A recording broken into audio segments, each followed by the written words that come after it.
Ketika mereka membaca Quran sampai pada cahaya nasihatut tauhid, sampai pada tingkat puncaknya tauhid, mengesahkan murni Allah, tidak ada yang lain.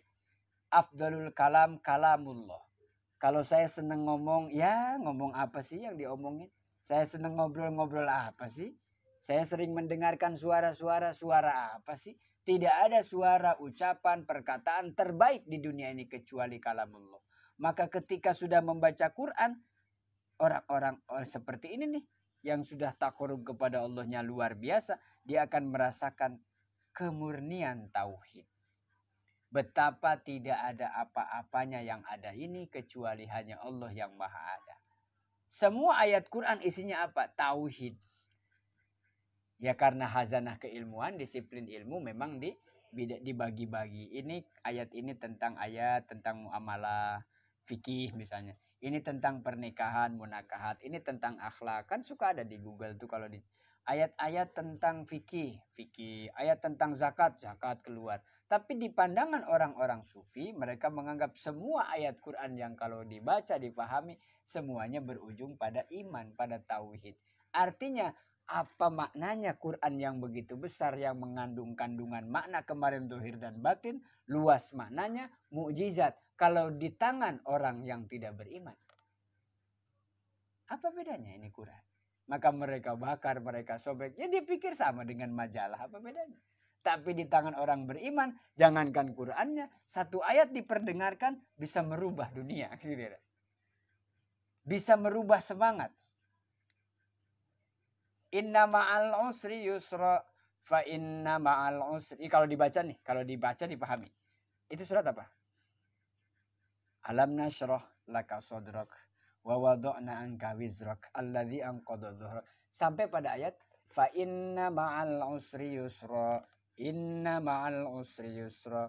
Fa inna, maka sesungguhnya ma'al usri yusra, bersamaan dengan kesulitan yang sedang saya hadapi, ada kemudahan. Ini artinya dulu nih. Sesungguhnya bersamaan dengan kesulitan yang saya hadapi, ada kemudahan. Allah dua kali tegaskan tuh. Inna ma'al usri yusra. Itu orang yang sedang menghadapi masalah yang dia pikir berat, sulit, kepepet, tidak ada jalan, bahasanya sudah mentok, gelap sudah. Tiba-tiba pas dengar ayat itu, mantuk-mantuk kayak ngerti gitu. Apa sih? Oh berarti mau datang kemudahan. Nah kalau sudah yakin dengan iman dia pahami ayat tadi, fa inna ma'al usri yusra, inna ma'al usri yusra, fa idza faragta fansab. Udah selesai nih saya pekerjaan hari ini. Fansab, kata Allah, jangan tunggu hasilnya, kerjakan yang lain. Silakan aktivitas yang lain. Yang penting tidak maksiat apa aja.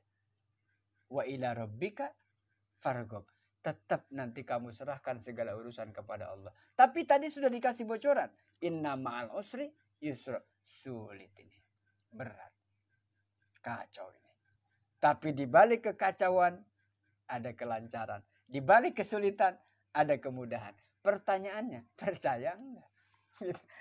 Kalau sudah kaitan lagi-lagi saya ingetin. Kalau sudah pertanyaan percaya enggak, bahasa Arabnya beriman enggak? Kalau enggak beriman nanti kan kafir berarti. Percaya enggak sih bahwa innamal usri yusra, kalau ada kesulitan berarti senang dong. Kenapa senang? Habis itu mudah. Benar Pak Ustadz? Ya gimana sih ini Qurannya? Ah gitu. Enggak percaya nih sama ayatnya Allah. Gimana mau sampai pada mutakalim, di sininya saja masih sengketa.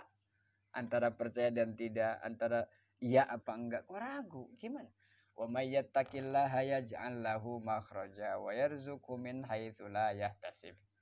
Siapa yang bertakwa dengan sungguh-sungguh, Allah berikan jalan keluar. Nah, dia ada masalah nih. Saya mau buktikan ayat ini. Wow, coba deh. Tapi jangan dicari atau masalahnya lain lagi. Ini mah ada masalah yang kita nggak tahu. Tiba-tiba ada masalah. Coba kita cari. Saya mau buktikan bahwa kalau ada masalah, saya harus bertakwa, menjaga sholat, menjaga ibadah. Kata Allah, kalau sudah ada masalah, tapi kitanya takwa, Allah kasih jalan keluar. Saya mau buktikan ayat ini. Enggak cuma itu. Wayarzuku min haitsu la yahtasib. Coba saya mau buktikan. Pertanyaannya lagi-lagi, yakin nggak ya? Percaya apa enggak? Nah, orang yang ragu-ragu ya tidak akan pernah menemukan kebenaran itu. Tapi yang yakin, nah, kalau sudah bedanya apa Pak yang ragu sama yakin? Yang ragu tuh ya setengah-setengah gitu ya. Kagok, tanggung gitu, ragu-ragu tuh. Berangkat enggak. Udah pakai sepatu tapi malas. Kan gak jadi-jadi akhirnya berangkat enggak, di situ juga bingung dia. Tapi kalau yang yakin, enggak pakai mikir, pakai sepatu, ngambil kunci motor, starter, berangkat. Itu yang yakin. Tapi yang ragu tuh antara iya dan tidak. Ini benar enggak? Terus masalahnya lagi apa? Ditungguin. Katanya mau ada jalan jadi yang enggak diduga kok belum datang-datang gitu, belum ada. Sampai kapan nih saya nunggu tuh. Masalahnya di situ. Lagi-lagi percaya apa enggak, yakin apa enggak. Kalau orang-orang yang begitu sudah dekat dengan Allah, maka mereka sudah memurnikan keyakinannya ketika dibaca itu ayat sampai pada puncak tauhid. Pendengarannya juga sama. Wa alqa dan bertemu apa sam'uhu pendengarannya inda sima'il wa'di dalam nalikane mirungu wa'di. Wa'di itu janji-janji Allah, wal wa'idi dan ancaman-ancaman Allah. Wa qalbuhu lan utawi atine iku sufi bitakhallusi kelawan memurnikan amma saking sesuatu siwallahi saliyane Gusti Allah taala soro mangkadadi baina yadaillahi dalam antara Allah atau di antara di hadapan Allah iku hadiron hadir syahidan menyaksikan dengan benar yuro yaro lisanahu au lisana ghairi. Kalau sudah menyatukan tadi sampai pada puncak tauhidnya dan nanti pendengaran dia akan sampai kepada pemahaman keyakinan tentang janji-janji Allah. Janjinya Allah langsung dipahami dan diyakini, dipegang. Allah berjanji akan begini. Saya pegang ya. Saya percaya Allah. Saya yakin ya Allah. Saya pegang janjinya. Gak akan saya lepaskan. Saya ingin buktikan janjinya itu. Dan Allah la yukhliful mi'ad. Sekalipun Allah tidak pernah menyalahi janji. Percaya apa enggak? Terus diimbangin lagi. Wal wa'id. Ada gak ancaman-ancaman? Ada. Allah mengancam jika begini akan begini. Jika begini akan begini. Diancam sama Allah. Takut gak? Takut. La in syakartum la azidannakum. Allah janji kalau kamu bersyukur pasti akan kami tambahkan. Wala in kafartum. Tapi nih kalau kamu tidak bersyukur. Yaitu kufur nikmat. Inna adzabil syadid. Ada ancaman, takut. Ya kalau takut pergilah dari situ. Kalau mau datanglah, tapi kalau takut pergi.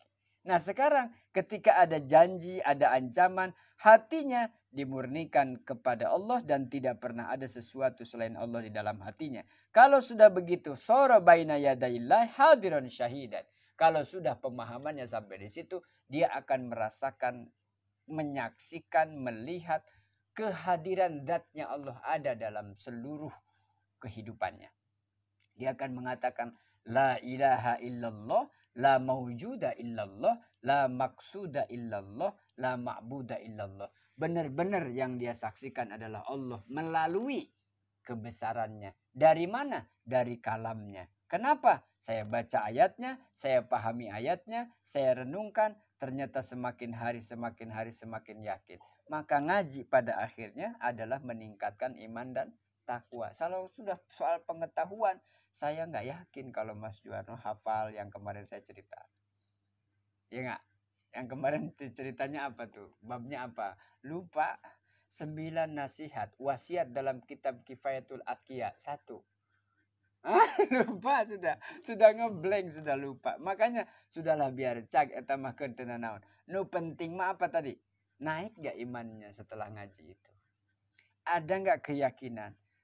Dalam hadis man izdada ilman walam yazdad hudan lam yazdad illa bu'dah. Orang yang kalau ngajinya banyak, pengetahuannya nambah, hadir di majelis-majelis taklimnya banyak, tapi tidak berubah perilakunya. Tidak berubah imannya, tidak makin bagus perilakunya, imannya, pemikirannya, sikapnya, luarnya, batinnya. Justru kalau begitu katanya Rasulullah, bukan semakin dekat sama Allah, tetapi malah makin jauh. Sudah tahu arah Bantar Gebang ke sana. Tahu. Mana Pak Ustadz Bantar Gebang? Tapi saya jalannya ke sana. Kan aneh, harusnya kan kalau sudah tahu mau ke Bantar Gebang, dan arahnya ke sana, harusnya ke sana. Terus saya bilangnya ke Bantar Gebang tapi ke sana. Di ngaji dijelaskan tentang iman, tentang keyakinan, tentang akhlak, tentang ibadah, tentang taat, tentang istiqomah sudah. Tapi nggak ada tuh berubah. Yang tadinya malas ya tetap malas. Yang tadinya nggak sholat tetap nggak sholat. Yang tadinya nggak punya akhlak tetap nggak punya. Ya itu gimana mau berubah? Katanya Rasul malah bukan dekat. Jadi malah makin jauh. Naudzubillah. Nah maka itu sedikit banyak ngaji itu berasa harus bisa dipahami. Tidak ada target harus bisa baca kitab. Tidak ada target harus paham seluruh apa yang ada nggak ketika ngaji sasirin sabanyerin sedikit-sedikit nempel, lalu yang putus asa menjadi kuat, yang kemarin keluh kesah menjadi sabar, yang kemarin tidak terima sekarang qanaah, yang kemarin marah-marah sekarang agak tenang. Kenapa?